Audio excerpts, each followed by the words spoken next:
Yun mga idol, kamusta? Ito na si Ubi ngayon, si Barbie. Malapit na siyang matapos. Ito, nag-convert pa ako ng throttle. Malapit na yan. Ito yung sprocket niya. Pink din. Ayan. Pink din ang sprocket. Yan si Ubi. Yung makina ay inaantay na namin kay Boski.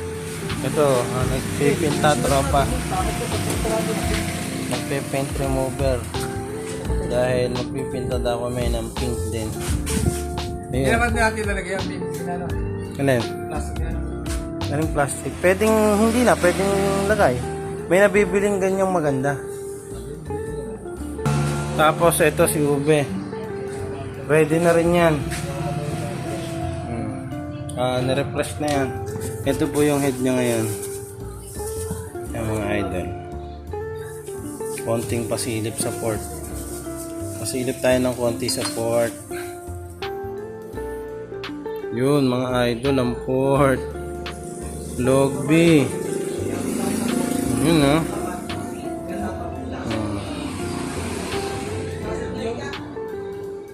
Okay na yan mga idol. Babalitaan ko kayo dahil mamaya kukunin na namin ang makina nito sa 13. Yan, busy tayo ngayon. Ito, tambutso niya. Yung dating kay Ube na parang hindi tumutono. Yan na lang. Sana bumagay dito. Alright. Yan mga idol, OT kami. Paspasan na kasi wala na kaming oras. Ito nga pala yung mga pyesa nakuha na namin kay King. Yan, oval lang ginawa ko kasi pareho siya ng Mio. So, feeling ko doon gaganda. Yan, bali 2 days na lang kasi alis na kami papuntang Bicol. Hindi alam kung matetesting pa to, kaya paspasan. Tapos ayan, nagpa-edit pa kami ng tambucho kasi wala na rin mahanapan na pang wave 100, kaya yung kay Ubi na lang dati na luma, pina-edit na lang yung elbow. At ayan ang kinalabasan. Maganda naman, medyo base lang ang tunog, pero kung kulang o sobra, susunod na lang kami mag-adjust. At least meron kami magagamit. At nagandahan naman ako kahit pa paano.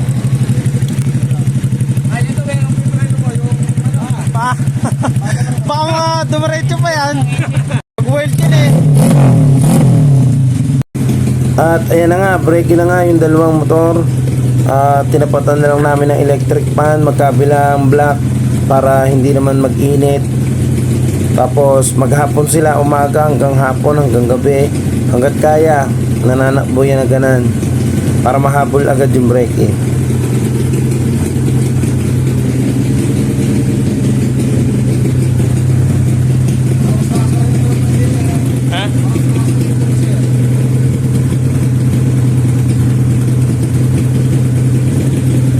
Vlogger oh.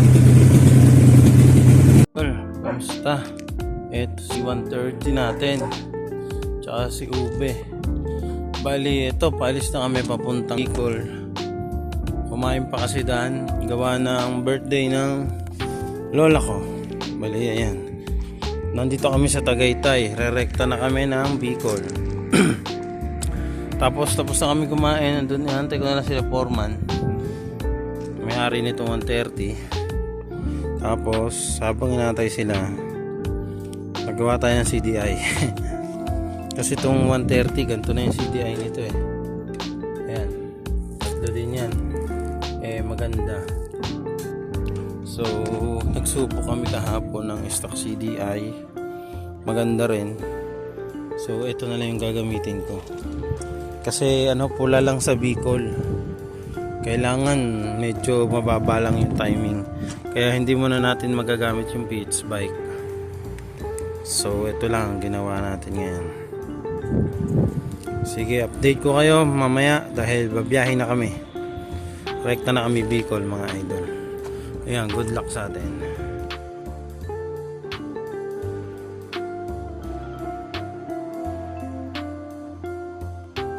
Mga idol, good morning. Ito na, halos kakagising lang namin. Hindi ko na na-videohan dahil sa pagmamadali. Nag-stop over kami sa isang hotel. Tapos ito, takbo na ulit. Saan ba ang Bicol? Tama ba? Hindi, padiretso tayo. Ang lalaki ng truck dito. Grabe, ang hirap. Ayan mga idol, Bicol bypass road, pero ang tinuturo sa amin ito. Alright. So bahala na kung saan makarating.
Few moments later. Ito mga idol, nasiraan kami.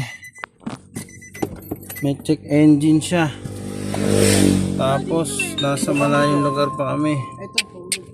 Ay nako, aberya agad.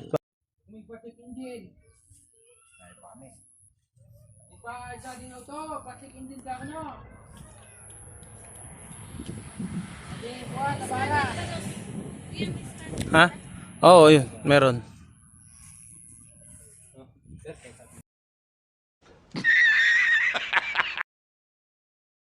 Good morning mga idol. Ito, medyo maaga-aga kami gumising kasi baka magkaunahan sa testing. Sabi nila may limit lang yung pag-testing dito kaya mahirap.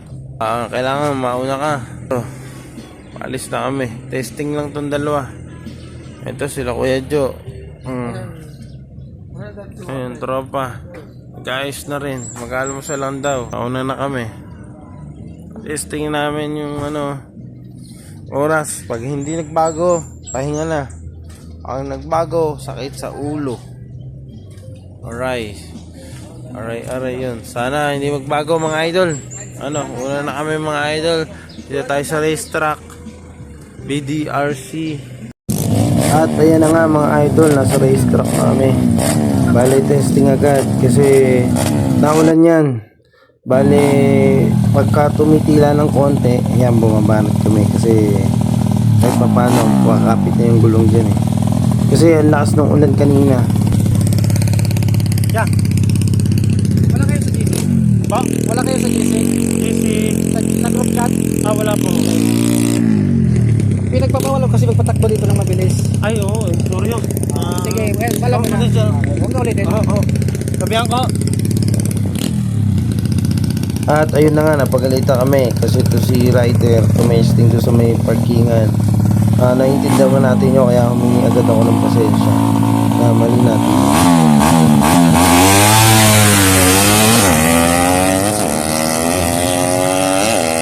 Ayun, kumapit nga yung gulong, tumindig si Ube.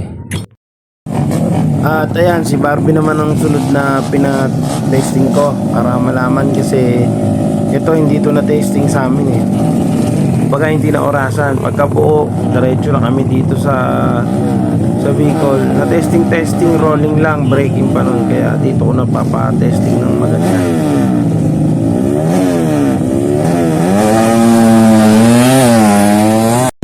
Naging okay naman yung unang testing niya. Tapos bigla kaming tinawag kasi 1:30 na daw. Tapos eto, pinatesting ko pa ng isa para sigurado. Kasi kabubuo lang nito. Tapos di pa namin masyadong natutono. Tapos sanay pa kami sa blue. Ang gas na gamit nila dito pula, kaya kami nahirapan. Tapos kasama ang palad, kaya na nga may knocking, kaya hindi na namin tinuloy. Kasi baka manabog pa yung pyesa, sayang naman. Next time na lang babawi si Barbie.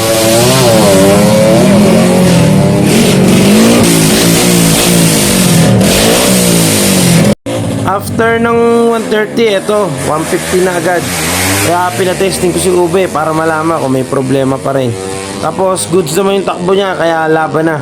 Bali bracket B kami, bracket A muna.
ah. Nice go! Baka sumapok ah! Thank you.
Dale, dale.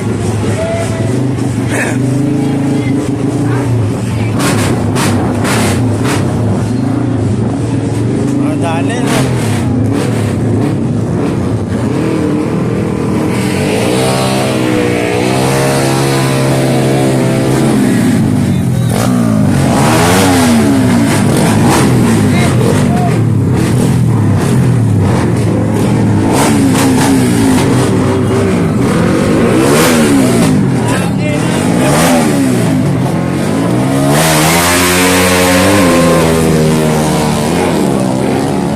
Yan, nakadali yan. Ayos na. Ay, thank you po, thank you po. Bawi po sa next leg, sa next leg. Ayan mga idol, naka-champion. Grabe, sulit. Ang pagod kahit napakalayo. Maraming salamat sa BDRC sa napakaganda nyong palaro. Uulit pa kami dito, promise. Napakaayos ng palaro nyo, safety, ang ganda. Tapos sa mga taga Bicol, napakababait nyo. Ang ganda ng lugar nyo, salamat, babalik kami.